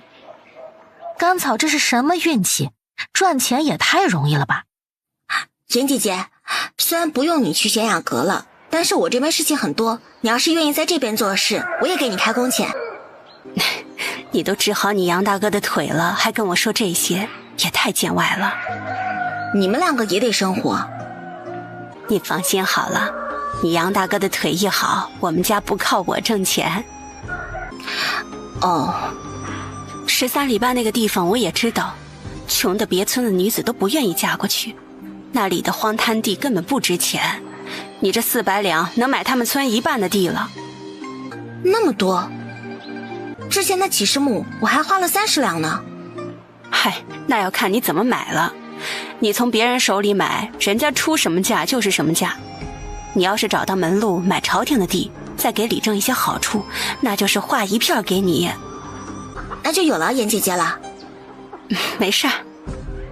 哦，对了，你奶奶昨天来看你，遇到袁小姐了，你去看看你奶奶，别让她担心。好。甘草应了一声就出门。甘草，苏木安突然拦住甘草的路。你想干嘛？你收别人家都是几十大钱，却要了我们家2两银子，你是不是恨我，故意针对我家？甘草无语了。他自己是不是偷偷的编了200万字的爱恨情仇，然后把自己感动了？病入膏肓和头疼脑热能一样吗？你爹当时什么样，你没看到啊？可是他第2天就好了。那是我医术好。咋的？你还想让你爹躺在床上3-5个月，才对得起你们家付的钱？苏木安无语了。别在这里没事找事儿了，别一天天的自我感动了，有那时间撒泡尿自己看看自己，提高一下自我认知，别自己都不知道自己什么样，活成一个笑话。甘草，你这是做什么？甘草对着他们一耸肩，转身就走。事了拂衣去，深藏功与名。奶奶，甘草叫着进门。你家来的客人是什么来头啊？就是之前去长环认识的，他当时脸烂了，我给他治好了，他觉得我的面膏好，就找我合作。那怎么说认识你四哥？我四哥和他堂哥是一个书院的，我们提到过，他不知道我住在哪儿，就去问四哥了。这样我就放心了。奶奶有什么不放心的？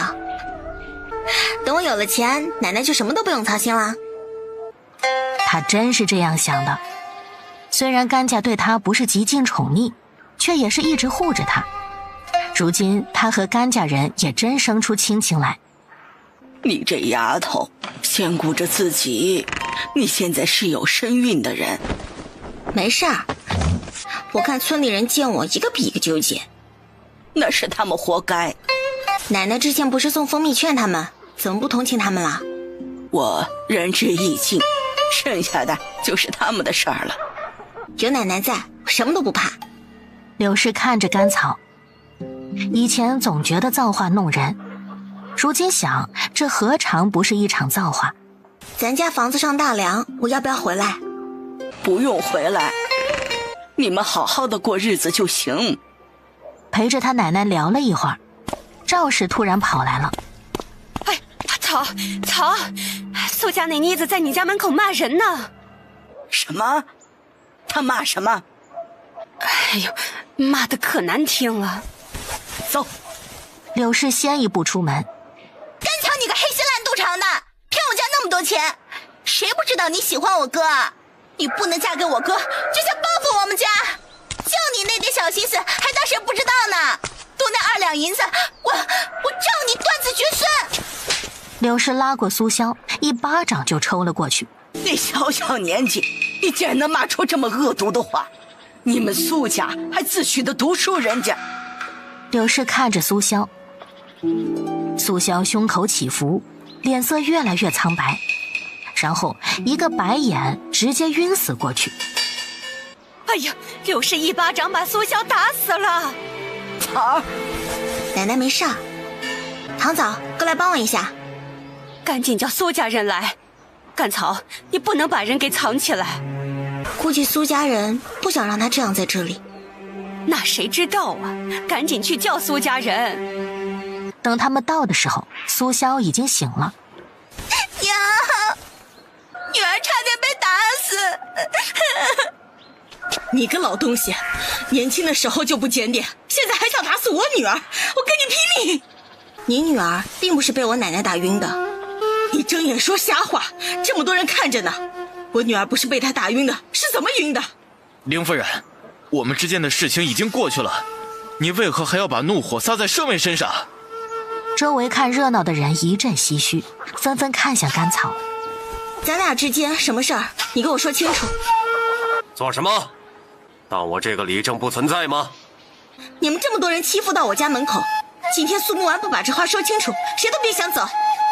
修舍寨的人谁不知道你心悦于我，迫不得已嫁给他，对我因爱生恨，所以陷害我和李小穗。刚说过让你撒泡尿看看照照自己，你是一点都没有听进去。就你这德行，不过一个秀才，就觉得全天下都要围着你转了。没有你，明天的太阳都升不起来了。你给我相公提鞋都不配。的确不配。你别说那么多废话，你们打赢我女儿怎么说？许氏看他儿子落了下风，就换话题。你确定让我说你女儿晕倒的原因？是你说不出来吧？你今天要是说不出来一个理由，以后就别想好好过。也最好问一下女儿，你们一家人统一一下意见，毕竟我只要说了，你们就没有机会后悔了。少在这里故弄玄虚，你吓唬谁呢？什么并不敢说。那你们苏家人都确定了吗？当然确定了。甘草看向苏潇，你自己的情况你自己知道，你确定要我说？我有什么不敢让人知道的？是你说不出来。苏潇今年16岁，却还没有来癸水，每个月都有那么1-2天腹痛难忍。苏潇听得脸色苍白。你确定还要我继续说？你什么意思？女儿家这么私密的事情你怎么能说？是你让我说的，她突然晕倒就是因为这个原因。女子癸水有早有晚，没来癸水怎么就会晕倒？许氏不服。因为她是一个使女，癸水在她腹中淤积，让她气血不活。刚才她是你许氏知道这件事有多重要了。怒急攻心造成的突然晕厥，她跑到我们家对门对我辱骂诅咒，我奶奶打她是活该，如果你们不服气，我再打她一顿。苏家人听甘草这样说，都听愣了。立马把她带走，不然我把她扔出去。你身为秀才，不以身作则，反而让你妹妹做出这样的事来。据我所知，大齐的秀才要德行兼备，若有人举报秀才德行有失，可被捋了秀才的身份，以后都不能入仕途。楚凌寒看着苏慕安，苏慕安瞬间不敢说话了。娘，我们走。甘草看向李章和苗氏。李正和苗婶也来了。苏潇来我家门口辱骂诅咒，是因为他认为我让李小翠有机会进他们家门了。李章和苗氏的脸色有些难看，可见苏家是多厌恶这件事，即便厚着脸皮把自家女儿送过去了，在苏家也抬不起头来。我家的事不用你操心。李章说完就走。柳氏和甘草进了院子。那苏潇真是个使女。是，甘草很确定。这苏家也是作孽多了。没事儿，我就先回去了。你不用怕他们，咱家人也不少。好。严三尺回来得很晚，毕竟13里坝距离秋水寨挺远。13里坝有2片滩地是可以直接买的，我算了一下，大概要370两。我去看了，如果能把一边的山也买了，就能连成一片。就是买那个山的话，470两，估计不能低于这个价格。严姐姐是觉得这样划算？13里坝的滩地贫瘠，山也不高，而且那个山包很大，比那2片滩地加起来都大。严三尺说着，竖着耳朵听了起来。什么声音？好像是锣鼓响器的声音。大晚上的怎么会有锣鼓响器？我是建议你都给买了，如果钱不够，我们就凑凑。甘草想，钱倒是够，就是最近钱到手还没暖热就要花出去。既然严姐姐这样说了，那就一起买了，我这里钱够。2个人正说着，外面响起了敲门声。夫人，马夫人来了。甘草起身，看到马仙和何氏进来。快点拿浆糊把这符贴了。怎么回事？那宋旦啊，真不做人，说的是明天晚上做法事，我想着明天把这符纸给你送来，谁知道他今天就来做法事了。宋旦啊，就是马婷的男人。你说他把你们村的薛念给祸害了，怎么有脸去马家吃软饭？等一下，你是说宋旦来我们村为薛念做法事？啊，这事儿你还不知道吧？不知道。马家会同意宋旦这样做？那天我们从你家离开，马婷就冷不丁地说她要和离，他爹怎么会同意她和离？也不知道马婷怎么知道宋旦和薛念的事了，而且说薛念和他孩子的冤魂会让宋旦无后，就坚持和宋旦和离。宋旦平时一副高高在上的样子，一听说和离就慌了。而且马婷他爹也不让他们和离，就说给薛念母女做一场法事，化了煞气就好了。甘草没想到这件事会有这样的回环。那马婷愿意？他不愿意怎么办？他爹都发话了。你说他好好的日子突然闹什么呀？宋丹不想和离我可以理解，但是马地主知道他女儿受了这样的委屈，还不让他女儿和离，是不是不喜欢他女儿？怎么可能？五华镇谁不知道马地主最疼惜他女儿，捧在手里怕冻着，含在嘴里怕化了。那马婷和宋旦不和离，宋旦没有子嗣，马婷就不会有子嗣。马地主忍心看着他女儿老无所养。何氏听甘草这么一说，觉得也是。这法事一做，这件事儿估计就这样过去了。我看那宋旦也不是什么好人。他当然不是什么好人，我看马婷挺坚决的，就算这法事做了，一时半会儿也不会轻易松口的。符纸贴好了。贴好了就贴好了，没看到我和甘神医在说话吗？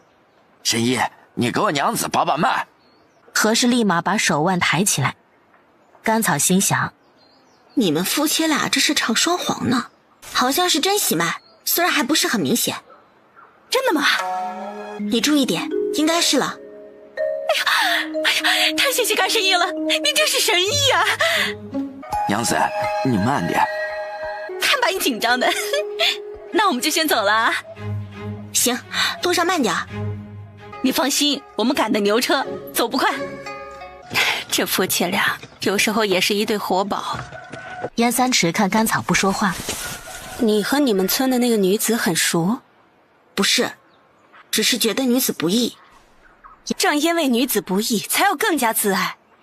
那明天我和严姐姐一起去把地卖了。行。马勇站在院子里，宋旦的事情闹得沸沸扬扬，让他也没面子。婷儿是怎么知道那个薛念的？那个薛念是秋水寨人，前段时间何氏带着小姐去秋水寨林家，可能是那个时候知道的。林家？看在婷儿的份上，我打算放过她，没想到她却在暗地里对付我。去查一下她最近在做什么，有我在，她什么都做不成。是。早起，楚灵寒赶车，带着严三尺和甘草去13里坝。江里镇，顾大梅都和你说过了吧？说过了，我打算把中间的那个山包也买了。行，我这就跟你写地契，咱们去历界庄，到时候去县衙签一交，这些地就都是你的了。好。一夜无语。第二天，他们约定在五华镇见。结果到了五华镇，却找不到江正浩。这人怎么这么不靠谱？再等等，可能是还没到。甘草看时间不早了，心想不会出什么意外吧。又过了一会儿，曲晓偷偷摸摸地跑了过来。甘神医，甘神医，是不是买了13里坝的地？你消息倒是灵通，怎么了？那个地被马地主买了。一大早上，钱管家就带着13里坝的李正去偿还了。什么？昨天明明说的好好的，今天怎么突然就变卦了？马勇，甘神医，你是不是得罪马地主了？这一带谁不知道13里坝穷山僻壤的，能离开那个地方的人都离开那个地方了。谢了。怎么回事？马家的管家带着江里正去了偿还了，马家要买13里坝的地。什么？严三尺也愣住了。马家那么多良田，怎么会看上13里坝的地？严姐姐，我们现在还有什么办法？我们现在只能追上江里正，说服江里正把地卖给你。严三尺也没别的办法。可是现在进偿还需要录影，五华镇一带只有五华镇的李正才能开录影。那我们赶紧去开录影。甘草本来是想等江里正来一起过去，谁知道会有这样的意外。两个人风风火火的到了许家，结果大门紧闭，根本没有人。你不要着急，我去找找。不用找了，他应该是故意避开我们。严姐姐，你留在五华镇帮我办一件事。你说。你去找何氏，告诉他秀才生并非一点办法都没有，若德行有亏，或者做了违法乱纪的事情，一样会被撸了功名，断了仕途。关于秀才家不用纳赋税的事，朝廷也是有规定的，对于挂在名下的产业也有要求。甘草说完，对严三池一行礼就走了。严三池点头，看甘草已经走远。楚凌寒也知道甘草遇到麻烦了，一个小小的地主竟然敢这样无法无天。你会骑马吗？楚凌寒点头。好，我们再租一匹马，骑马去偿还。两个人晚上追上了马家的马车。甘神医，江里正，你确定要毁约，把13里坝的地卖给马家？五华镇，我们马家想要的东西，没人能和我们抢。你讲好了，我这里有你写好的地契。只要没有到县衙交钱过户换正式的地契，那地就不是你的。那江里正可要想好了，你一地二卖，到时候你这李正的位置可能就保不住了。13里坝的李正有什么油水啊？再说，你确定要和我们马家为敌？现在是你马家和我为敌，那地本来是我先买的，是你们马家横插一脚。真稀罕呢，我还是第一次听到马家和谁为敌的。你不配！你要做什么？你写给钱大富的地契在哪儿？是你钱大富买地100两。他看向江正浩，江正浩表情尴尬。严三池怎么谈都只能谈到470两，这马家一出面只用给100两。甘草想了一下，直接给撕了。你撕了也没用，江里正在这里可以重写。我告诉你，现在江里正跟我去偿还过户，这件事就这样过去了。如果马家坚持要这块地，那后果自负。甘神医不会以为去了偿还，我们马家就没办法了。五华镇的地，马家说不卖，谁也买不走。是吗？他说完就走。甘草没有录影，但是他认识袁威。到了长环城外，甘草给钱让人进城找袁威。楚凌寒看着长环的城门，依然查得很严。我就不在这里等你了，等你办好了事，让袁小姐把你送到虎头庄。甘草看着楚凌寒离开，自己坐在茶棚那里等袁威。结果袁威没来，潘傲海却路过这里。我们见过。见过，上次就在这外面的客栈里。你丈夫叫杜亮，你们是做小生意的。哎，怎么这么快又来偿还了？我不能来偿还。不是不能来，这时候一个乡野妇人频繁的进城有些奇怪。你才是乡野莽夫。那你一个人来就有些不正常了。因为我认识了一个贵人。什么贵人啊？我家有祖传的治脸方子，上次治好了偿还的袁小姐，她和我说合作卖我家的面糕。她这那宅子啊，彩儿。袁威下车就看到甘草和潘傲海坐在茶棚那里。袁威。袁小姐。潘大人和草认识。就是他，上次我们进城忘了开录影，他去客栈里查我们。职责所在。我只是一个守孝在家的官眷，本不应该过问这件事儿。但是偿还辖地进城本不用录影，潘大人说特殊时期，怎么本小姐瞅着以后偿还都要特殊了？袁小姐尽量。罢了，我带甘草进城，你可要盘查？袁小姐，请。正好你来了，我让人画了几个样式，咱们一起去看看。好啊，要是可以，我真想让你住到偿还来。若是有什么问题，咱们也好当面说。那还是算了，我刚买的房子还没有住热乎呢。不过这次这么匆忙来，可有什么急事？真有事求你。甘草把买地的事说了一下。竟然有这样的事？上次你说县衙那边你有关系，能不能帮我问一下？江聪。小姐。去县衙。你和县衙很熟？也不怎么熟，上次因为咸雅阁的事情他找过我。偿还的县令已经50多了，到了这个年龄，眼看升迁无望，再过2年就告老还乡。这样的人一般没什么才能，到了这个年纪，算是抓着权力的尾巴，能捞一点是一点。大人，大人！康捕头匆忙地进来。什么事啊？慌慌张张的。袁小姐，袁小姐来了。甘草第一次来县衙，怎么觉得比自己之前去看的古迹差远了？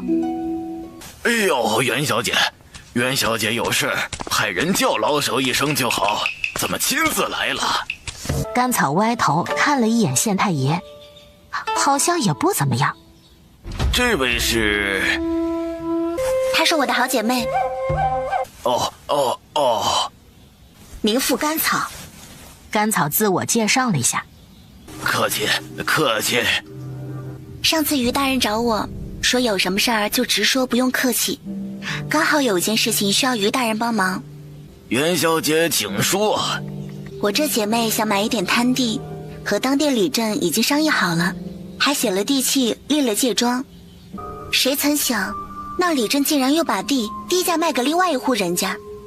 要说有人出高价，这地契又没到衙门交钱过户做底，我就不说什么了。可是低价卖给别人是怎么回事？难不成这下面的里镇就是这么作践朝廷的东西的？岂有此理！一个小小的里正竟然这样藐视天威。听说那人已经在来偿还的路上了，于大人到时候要给我一个交代才好。一定。那我就等于大人的消息了。于大人客客气气地把袁威他们送到门口，看着袁家的马车走远，才擦了一下汗。大人，那个江正浩是怎么做事的？这次一定要把他丢到牢里。是。康捕头点头。钱大夫他们是下午到的，到了之后直接去县衙交钱办过户。这个要拿给于大人看看才行。这地契有什么问题？地契没问题，地有问题。钱大夫眼眸一转，他们怎么都想不到，甘草在偿还还真有点关系。难道是甘草给县太爷银子了？大人，这就是13里坝的地契，来的人是钱大富，是马地主的人。马勇怎么了？也太不把本大人放在眼里了！先把那2个人关起来。这总要有个由头啊！让他们自己想。康捕头，去抓人。是。一直到被丢到大牢里，钱大夫和江正浩都不知道是怎么回事。钱管事，这到底是怎么回事啊？我怎么知道是怎么回事？甘草和袁威围炉煮茶，聊草堂书色的事，2个人说得正欢。阿才禀报于大人来了。于大人，袁小姐，这次多亏了袁小姐，让下官知道江里正欺上瞒下，竟然以50两的价格把朝廷的地给卖了。50两？甘草想，那个钱大富真是够贪的。那这种事情于大人秉公办理就好了。还是说那地儿本来就不值那么多钱，我的姐妹被那个李正坑了。朝廷的地每一寸都金贵，不过这价格差的的确离谱。说是于大人愿意卖，不如2个价格折中一下，这样就不会错了。袁威看了甘草一眼，想给他砍价呢，他倒是大方。也是啊，13里坝的李正也在，那您过去交一下钱，过一下户。今天也不早了，明天吧。于大人也不急吧？不急。那本官明天静候袁小姐。多谢于大人了。甘草看着天色，书院要下学了吧？你想去找你4哥？我好不容易来一趟。甘草表示是想见他4哥。行，刚好我请你们吃个饭。一大早，甘伟去书院，甘草去袁家。吃过早饭没？吃过了。你还要换衣服？我们身形差不多，这些衣服是我以前的，也没怎么穿过，你拿去穿了。还是算了，你这衣服都是丝绸的，我穿1天全给勾丝了。袁威听甘草这样说，有些尴尬。我倒是忽略了这一点。那这几匹绢你拿去做礼衣。你送我这么多东西，我都没什么好送你的。我让江聪去送瓷瓶，顺便把你送回去。你给我拿一点上次的东西。没问题。两个人说了一会儿就去衙门，于大人真在那里等着了。袁小姐，13里8的李正可来了。来了，快把他带上来。康捕头立马去提人。大人呐，草民真的什么坏事都没做呀。江正浩，于大人义正言辞起来。你看看他，还说你什么坏事都没做。江正浩看向甘草，整个人都傻眼了。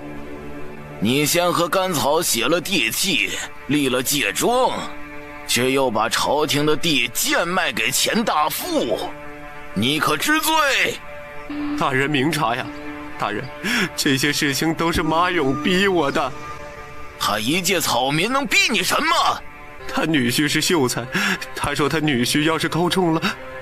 这个时候，康捕头匆忙地跑了进来，在于大人耳边一阵低语。于大人感觉屁股下面长钉子了，尴尬地看向袁小姐。于大人秉公办事即可。让马小姐进来。甘草意外地看向门口，没想到马婷来得这么快，看来是恨极了马勇和宋旦。很快马婷就进来了。这里是后衙，不用公堂那一套。民妇马氏，你说你要举报？是，民妇宋家马氏举报相公宋旦，他一个秀才坑害良家女子，使其怀孕又抛弃，导致女子含恨而死，实在是狼心狗肺。竟然有这样的事！不仅如此，他名下挂很多非自己的田产，帮人逃避朝廷赋税，收取好处。求大人为民妇做主，允许民妇和离。这事怎么赶到一起了？于大人照章办事即可。袁威点头。来人！于大人无奈。在。康捕头行礼。你带人去五华镇查一下是否属实，若属实，本官必禀明朝廷，绝不姑息。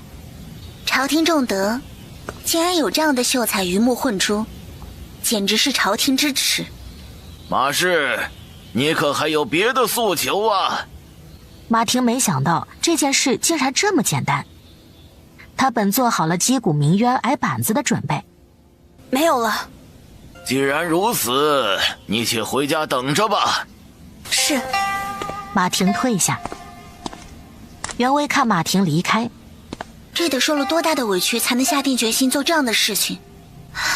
不过马家和你说的是一个马家吗？江正浩都懵了。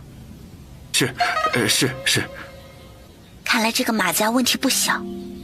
于大人在长环这么多年，什么都不知道。甘草坐在一边听着。这个袁威还真给力，这是要把马家按死的节奏。这下边也没人说，本官也是第一次知道啊。下边没人说？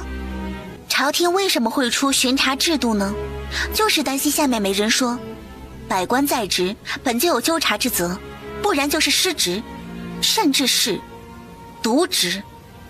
袁小姐说的是，本官一定好好查一下这件事。于大人这是什么意思？说的我好像在过问这些事一样。以前没有遇到过这样的事情，也挺新奇的。回头也有话和父亲说。是。草儿，办完事情我带你去玉华堂逛逛。那这地契的事儿，按昨天说的办。江正浩在一边听得目瞪口呆。这个甘草也没听说有什么厉害的关系，怎么连县太爷都对他客客气气的？托你的福，今天我结账。好啊，走，去玉华堂。两个人正准备上马车，看到马婷在远处站着，甘草看了袁威一眼，走向马婷。你故意告诉我这些事？